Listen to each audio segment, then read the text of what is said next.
Hello. Now, since I recently covered the Yamato, I might as well cover the Grosse Kurfürst, which is actually one of my least played T10s, pretty much by far, I think. Well, as of recently, Midway is probably less played than this guy, and Montana is also less played than this guy as of recently. But overall, in game time, I probably spent the least time playing this ship, and that's probably because it's such a huge, big, bulky ship that it doesn't really fit my playstyle too well. Because whenever I play this Grossekor first, I love the huge tankiness and the way it basically attracts all the fire. That's something I actually enjoy about it. So I tend to go straight up YOLO and rush into the enemy, and it has varying degrees of success. But most of the time, I'm very, very aggressive in the ship because that's what I enjoy about it, and that's pretty much one of the things about that makes it special is the fact that it's got so much HP and you can't be citadeled. Of course, the big guns are no joke either. Is the cow seriously giving broadside and not evading at this? I mean, it's 16 km, but if someone knows how to shoot, that's the first volley. And that's the second volley of Citadel. That's his HP pool pretty much instantly gone. So these guns are nasty.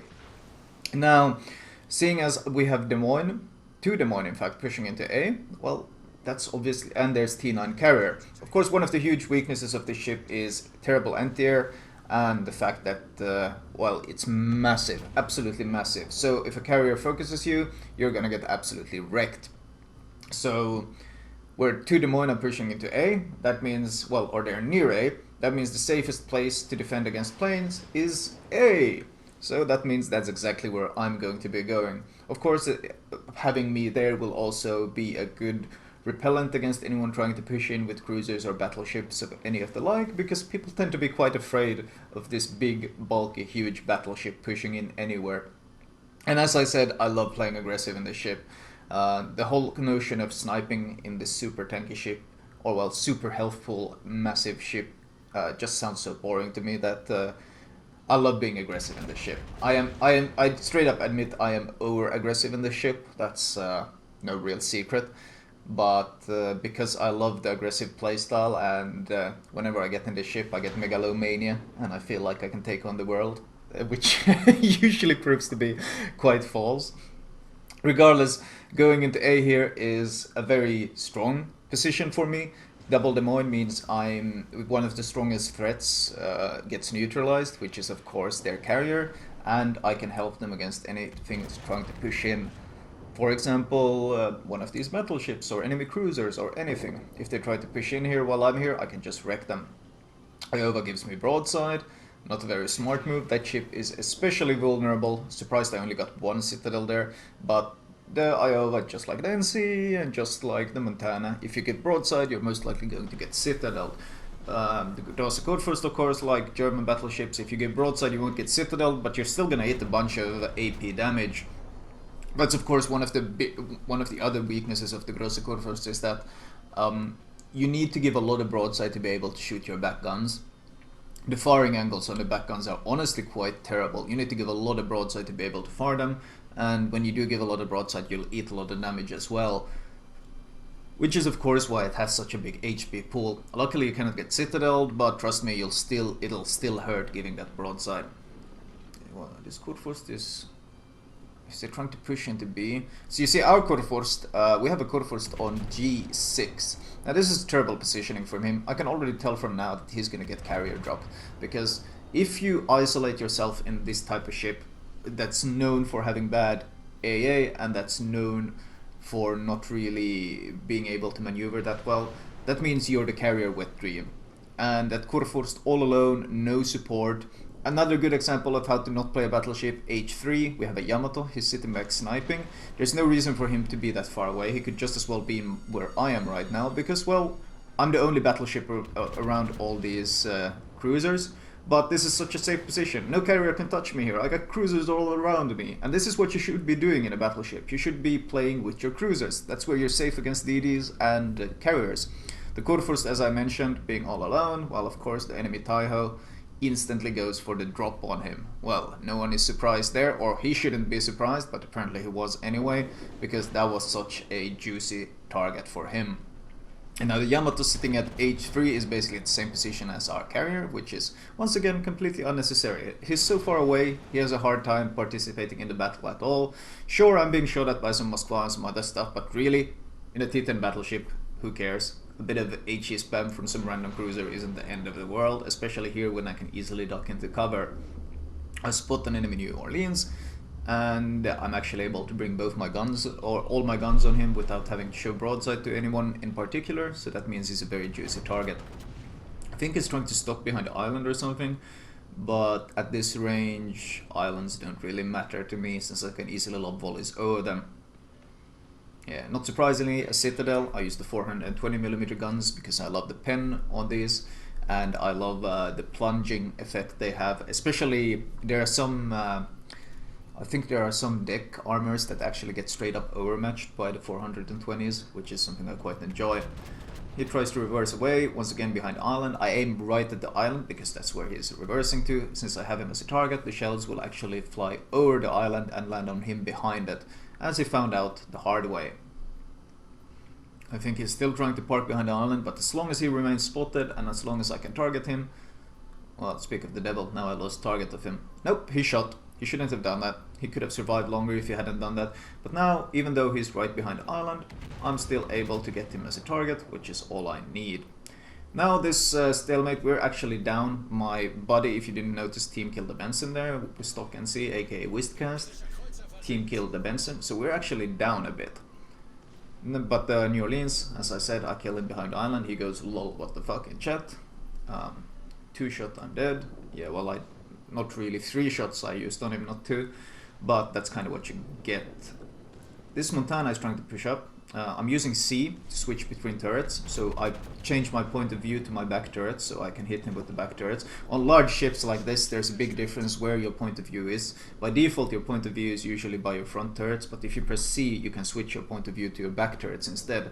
And in situations like this, where my front turrets will hit the island, but my back turrets will actually citadel him, it's worth using that keybind. And... yeah, honestly, it's pretty even now. We now got a ship advantage. Are they gonna kill? Oh, they killed the Shimakaze. Well, that was the Shima was literally one of the few threats that was still keeping me away from going ham. And with the Shimakaze gone, that means it's ham time. I still manage, even just pushing into A and kind of just hanging around A with my cruisers and just taking shots at everything. 139k damage. The New Orleans is pretty surprised that I managed to nail him behind that mountain, but as I said, at this long ranges, or if you got enough of arcing shells, ships like Atlanta and Des Moines and such are especially good at shooting behind islands. USD it is as well. If you can target the guy, you can probably hit him behind the islands. The flatter your trajectory, the worse you are at shooting behind islands. Okay, so this Moskva has been holding a pretty strong position here, providing an anti-air bubble for his team, as well as the threat of radar and all this. I let my team know in chat, going in, back me up. And the Des Moines decides to back me up. He says, yes sir, which is great. And you see here, giving broadside, I'm trying to target his turrets, just to see if I could nail his turrets, and that way I don't have to rely on getting the angle citadel. But I'm having absolutely no luck on getting his turrets destroyed, but by this point I've already gotten enough broadside on him that it doesn't matter. I'll just hit him right in the citadel at this point. A double citadel, and he's pretty crippled. Des Moines is helping me. Des Moines is actually taking his fire right now. That's fine. Ooh, bit of jerkiness there. Whatever. He gets blasted out of the sky, or out of the sea in this case. But I'm gonna continue my... There's a Tirpitz, there's a Yamato, there's a Moskva, there's an Iowa. And since I'm also splitting up from my fleet, I can expect some carrier focus as well. But that's okay. I'm gonna draw all their attention because no one else is doing it. We only have a bunch of carriers left. We got the Yamato, who's still sitting back at the G line, who's not eating any of the fire from this enemy team. He's just like having his pretty little picnic back there and not using his armor and tankiness at all. So I'm happily gonna take the role of eating all the damage for my team because that's kind of what I enjoy doing in the ship. So everyone is shooting me now. I am perfectly okay with that. Because while I'm doing this, my team is pushing up, capping B, and they'll be advancing to C. We're gaining all this map control and all this advantage, and everyone is shooting at them as they're focusing me. This Muswa gives me broadside. That's an instant 32k damage. And as I said, the carrier, as soon as I'm isolated from my team, the Demoine that went in with me got killed. This is where I start getting focused by the carrier, that is. Now, at this point, honestly, I should park behind this island. The best play would be to park behind this island and focus on this base camping Yamato, as this guy has been just sitting here the entire game, so not really tanking anything for his team. Parking here would be the best choice, but as I said, when I go YOLO in this ship, I tend to go YOLO all the way. And at this point, giving this much broadside to Moskva, yeah, his AP does 10k per volley, and he's gonna kill me before I can even shoot at him. So definitely too ham at this end point. Going ham until a certain point was okay, but being crossfired by the Yamato Moskva, both of them are base camping, but whatever. I ate a lot of the focus, which is kind of what was needed. We of course won the game right after, and in case you didn't notice, I actually did 235,000 damage in, well, base XP wise, 2.6k. That's always good, especially in a battleship. Only shot down 3 planes, not really surprising, because, well, the AA on the ship is pretty garbage. And looking at the time spent in battle, I only spent 11.5 minutes and I still did 235k damage. So that's usually how my Kurfürst game goes. Of course, the damage can vary greatly depending on how YOLO I go. Damage received wasn't really that special. I mean, I tanked a lot of damage until I died, but I could have extended it had I parked behind the island. Might have even survived the battle if I had done that. But yeah, when I go ham, I tend to go ham in the ship, and it's probably one of the things I really enjoy about it, just how ridiculously tanky it is and how fun it is to just go ham in this thing. Anyway, that was my Grosse Kurfürst commentary. I hope you guys enjoyed it.